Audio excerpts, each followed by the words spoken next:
Sir నమస్కారం sir. నమస్తే అండి. మాజీ ముఖ్యమంత్రి జగన్మోహన్ రెడ్డి గారు మళ్ళీ పాదయాత్ర మొదలు పెడతానంటున్నారు. కూటమి ప్రభుత్వం నేను ఇబ్బంది అవుతుందా అంట సార్? నిన్న జగన్ పాదయాత్ర అనౌన్స్ చేశాడు. 1.5 ఇయర్ తర్వాత నేను పాదయాత్ర మొదలు పెడతాను. అప్పటి నుంచి కంప్లీట్‌గా నేను జనంలోనే ఉంటాను అనౌన్స్ చేశాడు. అయితే ఇప్పుడు కూడా ప్రతి వారం ఒక్కో నియోజకవర్గంలో పర్యటించి కార్యకర్తలకి అందుబాటులో ఉంటానన్నాడు. నిన్న ఏలూరులో ఆయన నియోజకవర్గ కార్యకర్తలతో సమావేశమయ్యాడు. సో, ఇప్పుడు ఏందంటే చర్చ మొదలైంది. జగన్ పాదయాత్ర మళ్ళీ పనిచేస్తుందా? ఎందుకంటే గతంలో జగన్‌కి పాదయాత్ర పనిచేసింది. సో, ఇప్పుడు మళ్ళీ జగన్‌కి పాదయాత్ర అధికారంలోకి జగన్‌ని తీసుకురావడానికి పాదయాత్ర పనికొస్తుందా అన్న చర్చలు మొదలైనయి. ఈ నేపథ్యంలో మనం అసలు ఈ పాదయాత్రలు గతంలో ఎవరెవరికి హెల్ప్ అయినాయి? జగన్‌కి కూడా పాదయాత్ర గతంలో ఎందుకు హెల్ప్ అయింది? ఇప్పుడు మళ్ళీ జగన్ పాత పాదయాత్ర అంటే పాదయాత్ర అనేది దాంట్లో కొత్తదనం ఇప్పుడేమీ లేదు.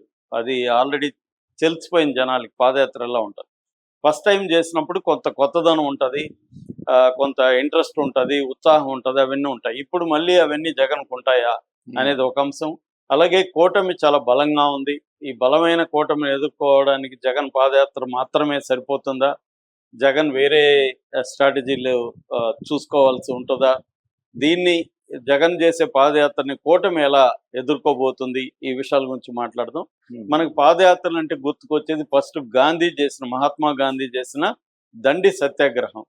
అప్పుడు అది పెద్ద అప్పట్లో పాపులర్. 1930లో దండి అనే ప్లేస్కి ఆయన సబర్మతి ఆశ్రమం నుంచి బయలుదేరి దాదాపు అప్పట్లో 240 మైళ్ళు ఆయన నడిచి వెళ్ళాడు. అది ఉప్పు సత్యాగ్రహంగా పాపులర్ అయింది. దాని తర్వాత అంత పాపులర్ వచ్చి వినోబా భావే తెలంగాణ నుంచి బీహార్లో బోధ్ గయా వరకు ఆయన భూదాన ఉద్యమం మూమెంట్ని తీసుకొని ఆయన ధనవంతుల నుంచి భూమిని ధనవంతుల స్వచ్ఛందంగా పేదలకి అప్పగించే కార్యక్రమం ఆయన చేశాడు.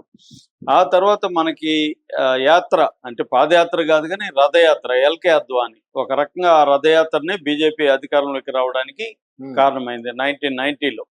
అట్లాగే 2002లో నరేంద్ర మోడీ కూడా గుజరాత్ గౌరవ యాత్ర అని, అంటే గోద్రా అల్లర్ల తర్వాత వాళ్ళకి బ్యాడ్ నేమ్ రావడంతో దాని నుంచి బయటికి రావడానికి గోద్రా అల్లర్ల తర్వాత అయినా గుజరాత్ గౌరవ యాత్ర అనేది చేశారు.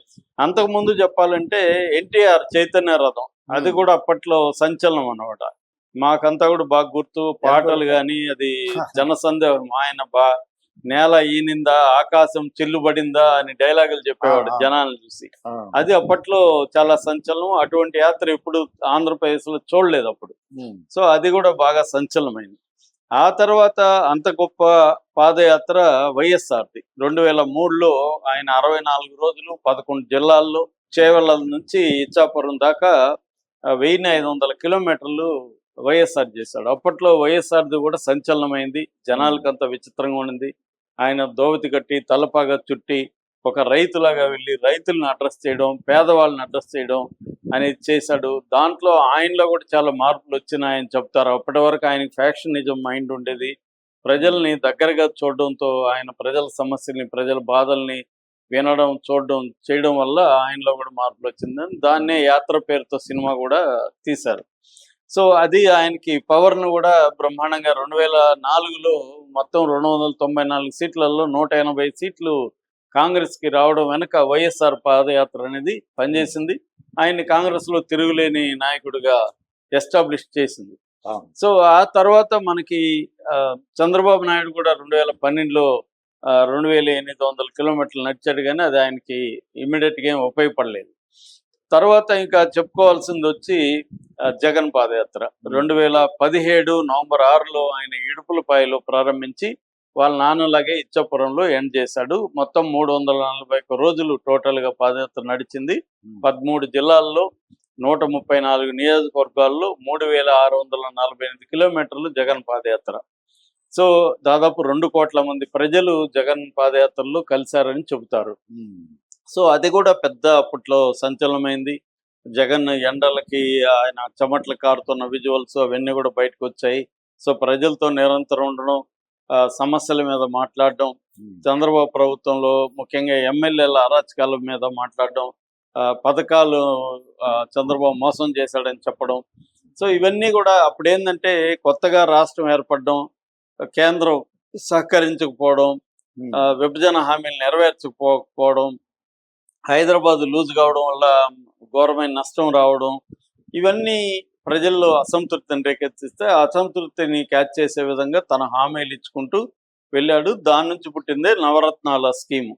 సో తిరుగులేని మెజార్టీ, ఎవరికి రానంత మెజార్టీ 150 సీట్లు జగన్ తెచ్చుకోగలిగాడంటే ఆ పాదయాత్ర ఖచ్చితంగా జగన్కి పనిచేసింది. ఆ తర్వాత పాదయాత్రలు చూసుకుంటే మనకి లోకేష్ యువగలం ఉంది. లోకేష్ యువగలం కూడా ఖచ్చితంగా హెల్ప్ అయింది. అదొక్కటే తెలుగుదేశాన్ని అధికారంలోకి తెచ్చిందని చెప్పలేం. ప్రధానంగా చంద్రబాబు బీజేపీతో టైఅప్ అవడం, జనసేనతో టైఅప్ అవడం అనేది ప్రధానంగా అధికారం రావడానికి ప్రధాన కారణం. అట్లాగే జగన్ ఓవర్ కాన్ఫిడెన్స్, జగన్ ప్రభుత్వంలో అరాచకాలు జరగడం, ఇవన్నీ కూడా కారణాలు. కానీ లోకేష్ని ఒక నాయకుడిగా ఎస్టాబ్లిష్ చేయడం, అంతకుముందు పప్పు గిప్పు అనేవాళ్ళు కూడా అది మర్చిపోయే విధంగా లోకేష్ని ఒక లీడర్షిప్ క్వాలిటీలోకి తీసుకురావడం, జనాల్లో లోకేష్ నాయకత్వం ఎస్టాబ్లిష్ కావడం, ఇవన్నీ కూడా జరిగాయి. సో అది హెల్ప్ అయింది ఖచ్చితంగా. ఆ తర్వాత మనకి ప్రముఖ పాదయాత్ర అంటే రాహుల్ గాంధీ చేసిన భారత్ జోడో, కన్యాకుమారి నుంచి కాశ్మీర్ వరకు 4000 కిలోమీటర్లు 2022 నుంచి 23 వరకు రాహుల్ గాంధీ చేశాడు. అప్పుడు ఆయనకు కూడా మంచి ఇమేజ్ వచ్చింది, మంచి పేరు వచ్చింది. ఎక్కడ పోయినా వివిధ రకాల ప్రజలు ఆయన్ని కలిశారు, కొంత ఊపైతే వచ్చింది. కానీ అది అధికారం కానీ లేకపోతే సీట్ల రూపంలో ట్రాన్స్ఫర్ కాలేదు. కొంతవరకు సీట్లు పెరిగాయి కానీ అధికారం కైవసం చేసుకునే దానికి సరిపోయే సీట్లు అయితే తెచ్చుకోలేకపోయాడు. ఆ రకంగా అది భారత్ జోడో యాత్ర కూడా ఫెయిల్ అయినట్టు చెప్పుకోవచ్చు. సో ఇలాగా కొన్ని ఫెయిల్ అయిన యాత్రలు ఉన్నాయి, కొన్ని సక్సెస్ అయిన పాదయాత్రలు కూడా ఉన్నాయి.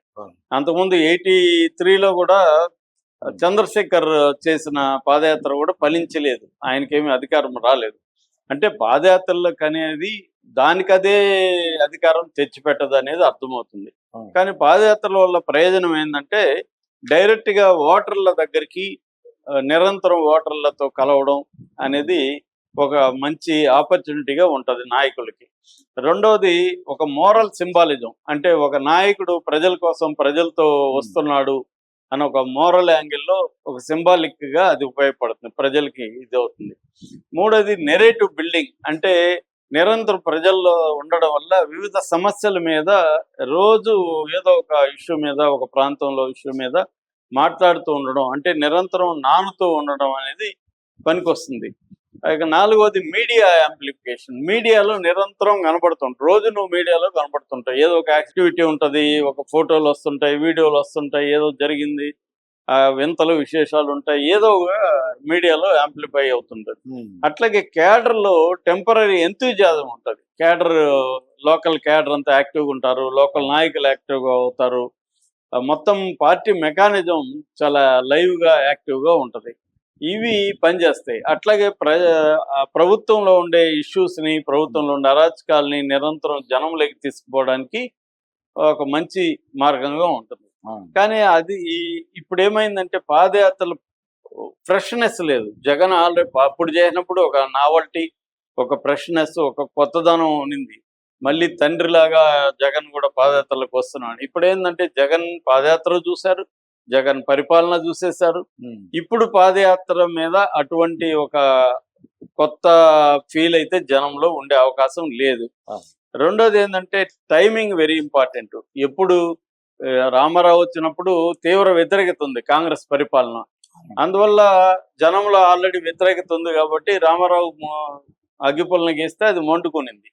సో అంటే ఎప్పుడైనా ఇంటర్నల్ కాన్ఫ్లిక్ట్ చాలా ఇంపార్టెంట్ అంటారు. అంటే ఎదురు చూస్తున్నారండి, చూస్తున్నారు ఎవరో రావాలి, ఎవరో వస్తారు అని ఎదురు చూస్తుంటప్పుడు వచ్చాడు ఈయన. కానీ ఇప్పుడు అంత ఇది ఉందా కూటమి పట్ల? ఇప్పటికైతే కూటమిలో ఎమ్మెల్యేల పట్ల కొంత వ్యతిరేకత ఉంది కానీ లీడర్షిప్ పట్ల లేదు. పవన్ కళ్యాణ్ పట్ల వ్యతిరేకత తీవ్రంగా ఏమీ లేదు, చంద్రబాబు పట్ల, లోకేష్ పట్ల వ్యతిరేకత ఘోరంగా లేదు. కొంతమంది ఎమ్మెల్యేల పట్ల ఉంది, అది ప్రతి ప్రభుత్వంలో ఎమ్మెల్యేల దీంట్లో వ్యతిరేకత ఉంటుంది.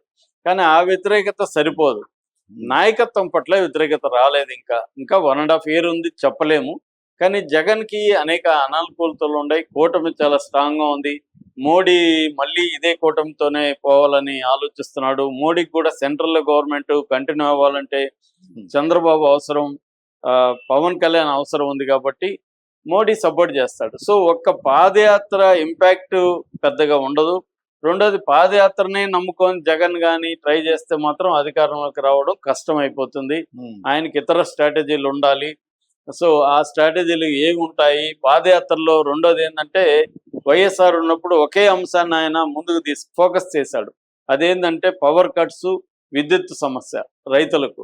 అందుకని ఆయన ఉచిత కరెంట్ అనేది ప్రకటించాడు.